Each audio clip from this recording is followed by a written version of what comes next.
અત્યારની પરિસ્થિતિ જે વર્તમાનમાં ચાલે તે કહું. દીકરો બધું જાણે છે. જે સજ્જન દીકરો છે ને એ બોલતો નથી, મા બાપની સાથે બગાડતો નથી, કે પરિવાર સાથે બગાડતો નથી. એ દીકરો પ્રેમથી જુદું રહેવાના બાને કે વિદેશ જવાના બાને ઘરમાંથી નીકળી જાય, પ્રેમથી પછી રહે છે.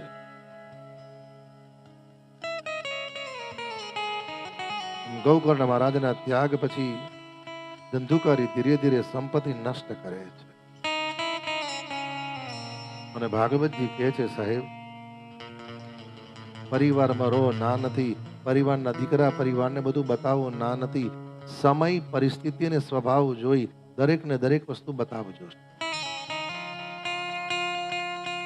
કોઈક વાર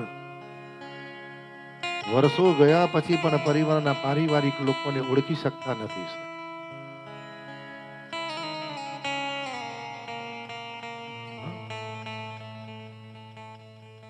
ઓળખી શકતા નથી.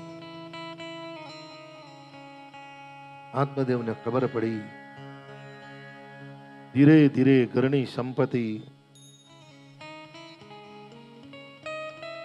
ધંધુલીએ બધી નષ્ટ કરવા મળી. કારણ ખોટું લાગે તો માફ કરજો, કે કોઈક વાર જીવનમાં એવું બને છે સાહેબ કે માં અને દીકરો બંને જણ એક થઈ જાય ને તો કોઈક વાર બાપને ઘરમાંથી નીકળવાનો વાળો આવે.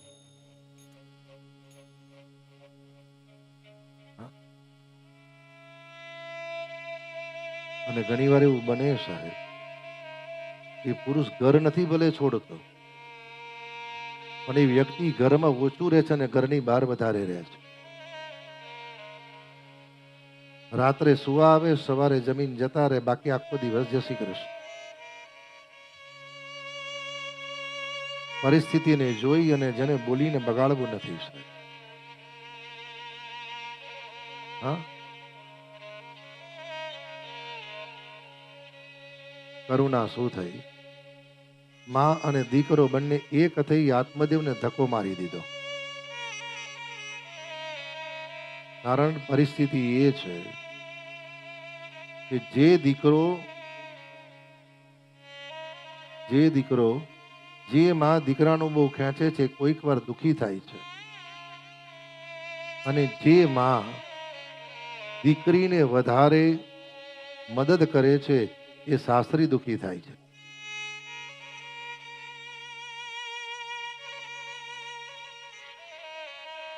ધીરે સંપત્તિ નષ્ટ થઈ. ભાગવતજીમાં કીધું, એક વાર ધંધુકારી મા ઉપર હાથ ઉપાડ્યો. ભાઈ બને કે ના બને દૂરથી વંદન કરજો.